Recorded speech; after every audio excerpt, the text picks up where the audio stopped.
into this, I don't even have that feeling that I can't wait to see Cena get beaten, or I can't wait to hate the fact that he wins. It just doesn't stir me at all.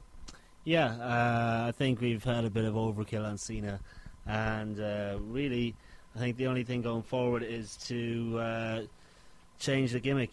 We've seen it, and we've seen it, and we've seen it over and over, and it needs to be fresh. It really needs to be fresh. I like what they've done with Batista. The heel thing is great. It's interesting and it's fresh to watch. But yeah, we can do it. We can do without Cena and the gimmick.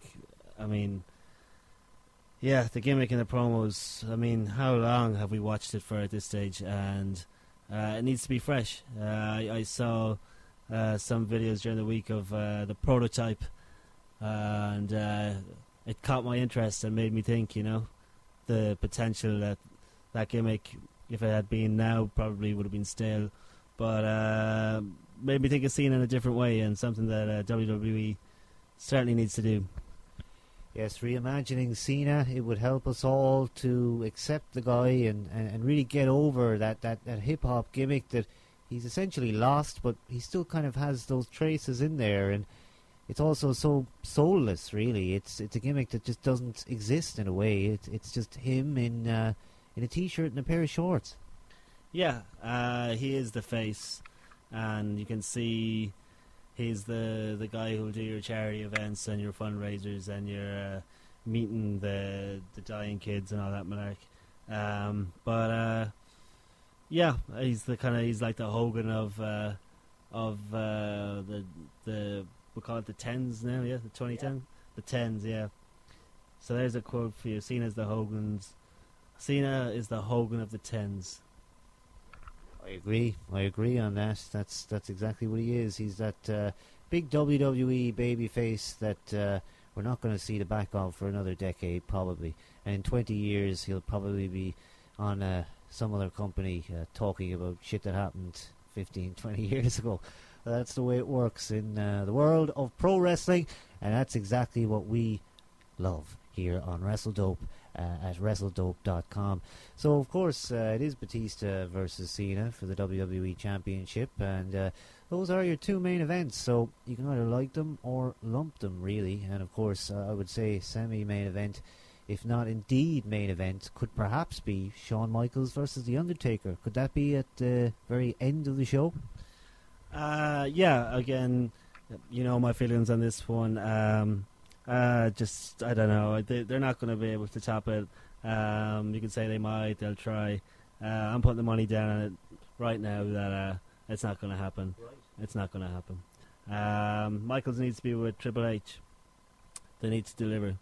And let him bow out. Let him take time off. Let him do whatever. But Taker Michaels, no, it's not gonna be last year. Taker can barely walk, and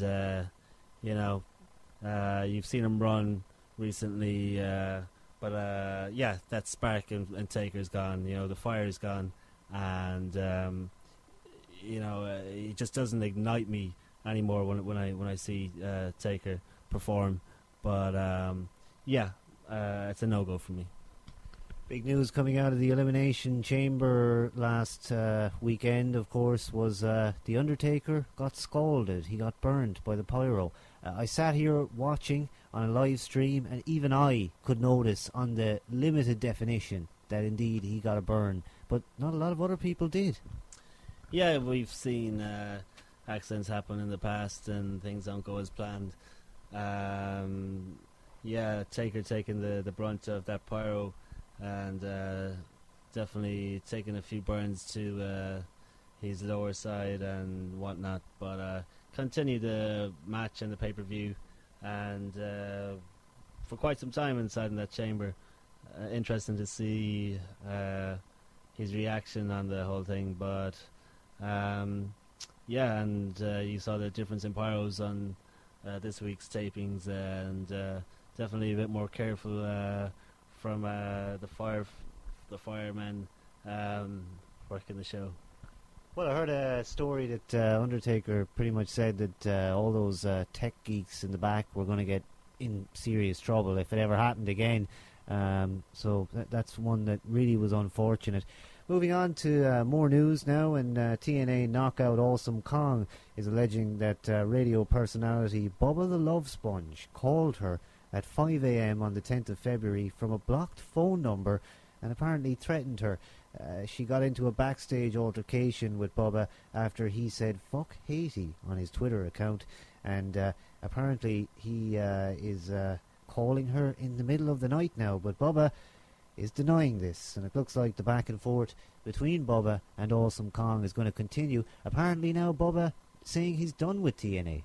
Yeah, this is an interesting story, and as a result, she's filed the lawsuit against both AT&T, the phone company, and Bubba, and you can find more on that at courthousenews.com. Certainly worth checking out. But speaking of Bubba the Love Sponge, yeah, gone from TNA. Something we're glad to announce here on Wrestledope. Bubba not bringing much to the table. Excuse me, not bringing much to the table for TNA, and fingers crossed we might get JB back on our screens.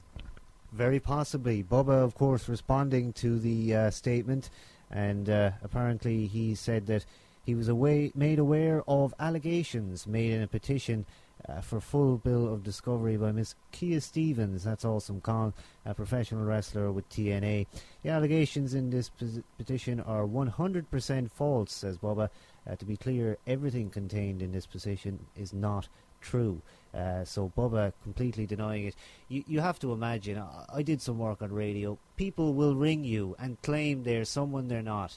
It happens, and I think she was a little bit quick to jump to the mark. Why is he going to do that? Why is he going to pick up the phone and bother?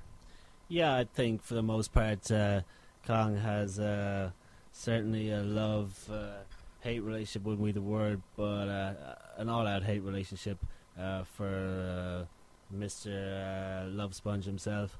And, yeah, I think that jumping the gun, certainly I would agree that she jumped the gun. But at the same time, knowing Bubba the Love Sponge, the show, we could probably 100% guarantee that it was him that called Awesome Kong, because, yeah, we're not a fan of Bubba. You know, he's, for the most part, a no good. Yeah, he's just no good, you know. He just, yeah, he's a no good. Yeah, not a fan of Bubba in this part.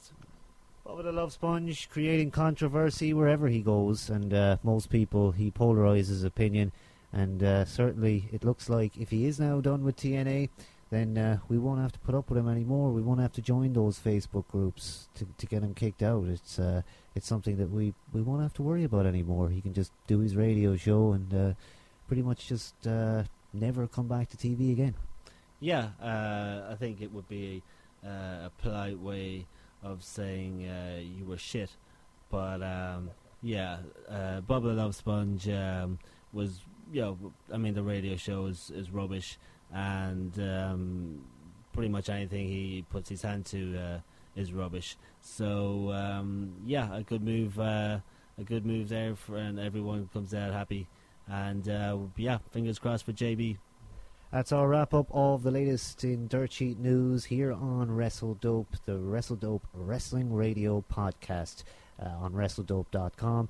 We're going to take a quick break and give you a listen to our theme tune once again. We'll be back in just a moment, and we'll tell you more about what's coming up here on Wrestledope.